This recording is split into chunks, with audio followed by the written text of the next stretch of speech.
Happy birthday to you.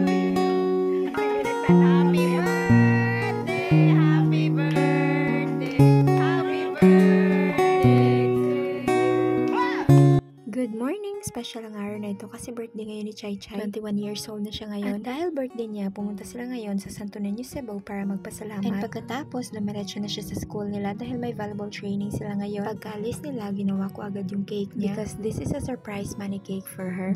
English here. Itong perang ilagay ko sa cake ay birthday gift ko sa kanya para pangkuha niya ng lisensya niya. Matagal na kasi niya pinapangarap na magkalisensya siya. Noong 18 years old pa lang siya at ngayon na 21 years old na siya, ito na yung tamang panahon na i-grant ko yung wish niya. Deserve naman niya kasi mabait naman siya minsan. Hindi naman siya magre-reklamo pag inuutusan pero magyaw-yaw. So ito na, tapos na natin na-roll yung money. Ang kapal no? At nakabox na siya and ready na siya ilagay sa center ng cake. Then i-coat na siya, i-frosting and then lagyan ng mga designs. O diba? Ganun lang kasimple. Chocolate flavor nga pala ito, 8x3, 1-tier cake. Pagkatapos ko sa cake, nilagay ko muna siya sa ref, tinakpan para hindi mahalata ni Chai Chai pag dumating siya. The next namin ginawa is niluluto itong mga request niyang una. O diba, Hilason, may pa-request.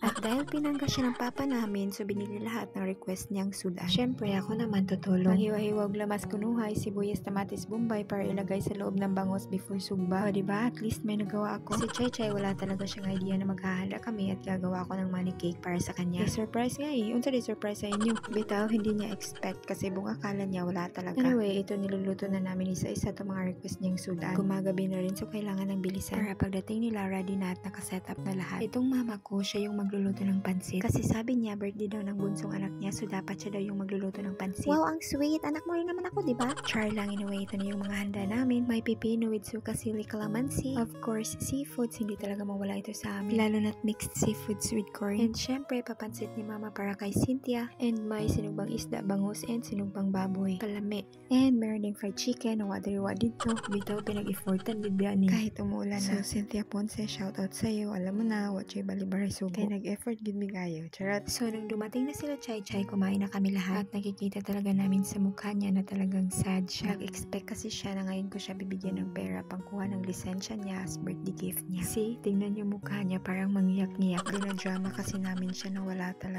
talaga akong may bigay na pera ngayon sa birthday niya. Hanggang sa...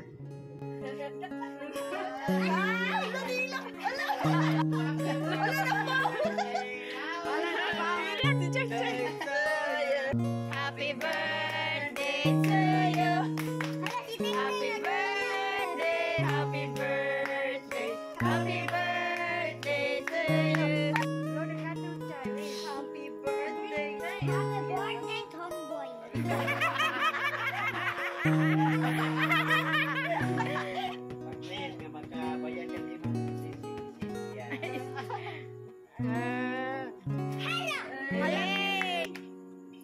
Sige, akong punaan.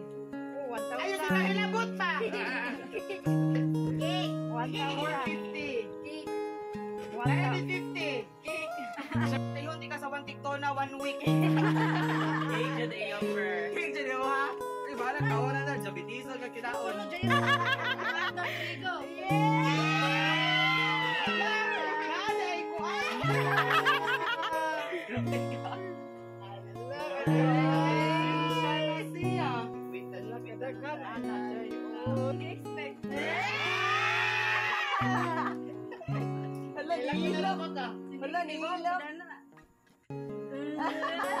Ala ni Makataas. ala kadaghan nanay. Sige siya kay mga pulo ta chay.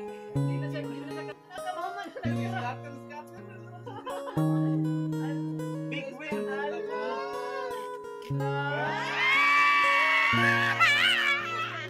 O diba, ang saya na ng mukha niya. Masaya na rin akong makita siyang masaya. Deserve niya naman. Aside ni Cynthia, yung ate namin masaya rin ngayong araw. Kasi binigyan ni Topher ng iPhone.